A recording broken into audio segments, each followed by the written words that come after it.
Can I bring it back to China and just rope in your point, Gareth, about the search for yield, search for income? How far down the risk curve do you venture in search of a compelling yield and income? And is China high-yield property off limits, or has this market turmoil uncovered some opportunities, especially amongst the better credits and those names with the stronger balance sheets? Sure, thank you for bringing that up, because I think China's actually been very quiet this morning with regards to headlines. There was some big news out last week, and I think this highlights that there is risks but also opportunities.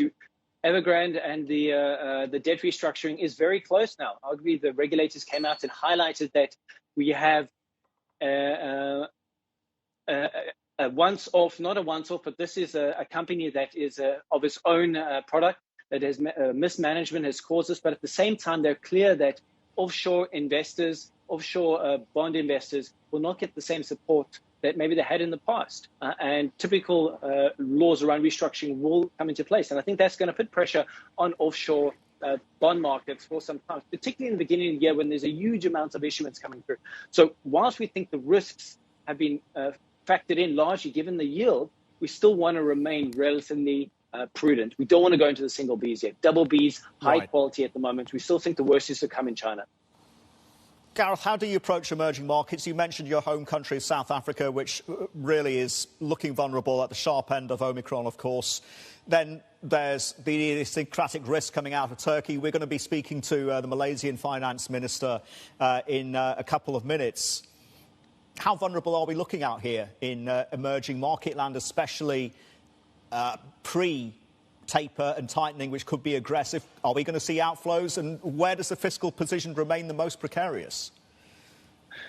Yeah, well, we've gone from a fragile 5 to a troubled 10 in EM there. So we're doubling the amount of names that we think are particularly of concern. I think that gives you a quick summary of we think there's a large amount of risk coming there, given that they don't have the same fiscal firepower, given, inflation is running hotter in a lot of these countries, particularly LATAM. I think for us, there is a lot of concerns within emerging markets, and where we want to focus on is where there's still strong tailwind. We know, for instance, you're talking about Malaysia soon. I think that'll be a very interesting discussion because supply chains is going to be something that's going to be of high focus next year. And maybe instead of having one factory in China, you may have a number of factories across Malaysia, Thailand, Vietnam, and China. And I think for regions and countries that can have different growth avenues, they're the ones to look at, because it's really going to be finding a way to grow out of this. And places like Malaysia potentially offers an interesting space. Alongside India, we think is another part of ASEAN that's likely to do well. But in preference of EM, I think we're moving from Asia first, then Middle East, then LATAM, and unfortunately Africa is still going to struggle for some